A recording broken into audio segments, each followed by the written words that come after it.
Jeff Schneider here, and today we're talking about your endings. They're boring. Stop it.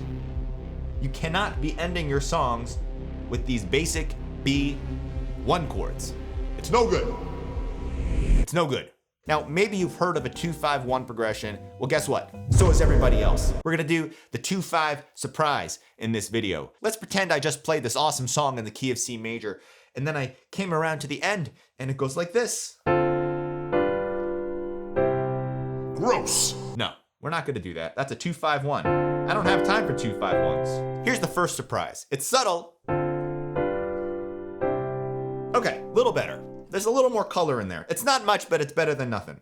What did we do? I added the D. For all of you who can't follow my fingers, the chord progression I played originally was that. Now we're just adding a D, aka the 9. Also known as the 2, but we're gonna call it the 9. Adding a little more color. Here's another surprise ending. A little more adventurous. Okay, what's that? And then we can resolve down. So what did I play there? That's the old flat 2, D minor 7, G7, and then the old flat 2 right there, D flat major 7. You know what's cool about that is that we're still not changing the melody. We still have that C in the melody. We had the C in the melody for the C major, C add 9 chord, and we have the C in the melody for the D flat major 7 chord. Technically, this is a D flat major 9. Got that E flat in there. So if you're going to be nitpicking me, I'm going to write that really attractive 9 right in there. Okay. Remember, that's the flat 2 major 7. Here comes the next one. 2, 5. Check it out. Again, the melody didn't change. We just changed the chord underneath the melody. That's a D minor 7, just as before, G7, and then we did this. We didn't go to the C. Nope. We went to the A flat major 7. That's the flat 6 chord, people. Flat 6 major 7. Then I played B flat. I don't even think I played B flat major. I think it was just a B flat add 9. B flat add 9. I didn't even play the 3rd. And then I went to our good old C add 9 again. And I hold the C through the whole thing. You don't have to change the melody to make it interesting. Just change the chord. By the way, this one's called The Seal because it sounds a lot like that song, Kiss from a Rose.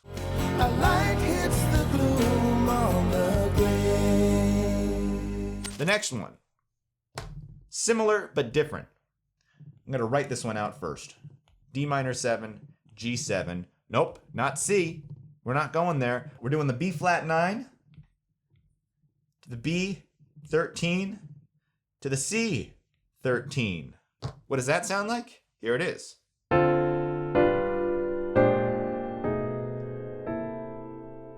It's a little jazzier. We've got those dominant chords in there, those dominant 7 chords. So the B flat 9, it's got the C in there, of course. Then the B13. I guess this is technically a B13 with a flat 9. We don't want to leave that flat 9 out. After all, that is the C. And then end on the C13.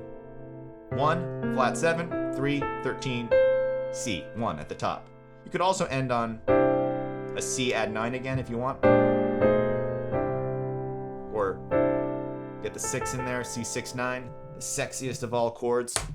This next one I learned on a cruise ship, and this was before I worked on the cruise ships. This was when I was actually on a vacation. I was 16 years old, messing around in one of the piano bars on the ship when the actual guy who was supposed to be playing the piano walked in, and he showed me this pretty hip ending. It goes like this. 2, 5, surprise.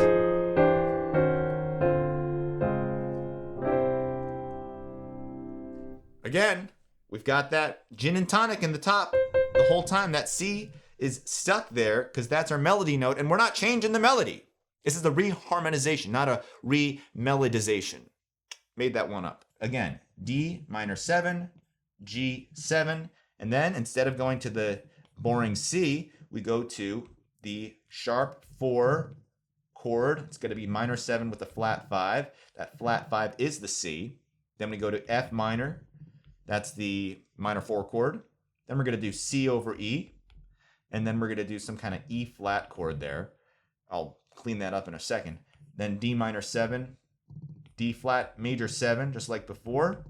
And then we can resolve, that's a 7. Then we can resolve to C major. You can add the 9 in there if you want. Okay, this chord right here, it's not just E flat. Here's the progression from F sharp minor 7 flat 5. F sharp minor 7 flat 5, F minor 7. I'm actually playing a C add 9 over E, getting a little crazy there with the add 9 action. And then this, you can call this a C, or rather an E flat minor 13 chord. E flat minor 13. And then D minor 7, D flat major 7, C major, add 9. What's cool about this is that everything except for the melody note moves down a half step. And of course, you can just hold that C on the top.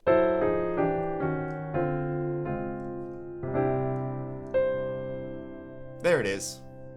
We're gonna do one more, but before we get into it, want to let you know that my Jazz R&B Chord Accelerator is back and it's on sale. So if you want to check out my best material on how to be able to play these kinds of chords, whether it's endings or reharmonization or building out voicings so you can get that jazzy R&B sound, check out that Chord Accelerator. You're going to learn a ton and get way better at playing these more advanced chords. Okay, let's finish off with something a little more subtle. This is where we're going to, instead of going to the 1 chord, we're going to go to this 4 chord. Now it's the 4 over the 1, so this is F major over C. And then you can also do F minor over C, which leads perfectly, or I should say, plaguily, to the 1 chord.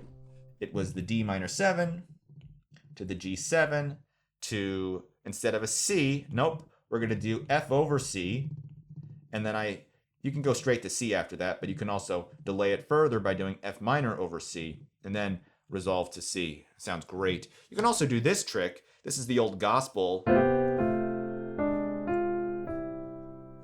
C major 7, F over C, D diminished or F minor 6 to C major. That one's nice too.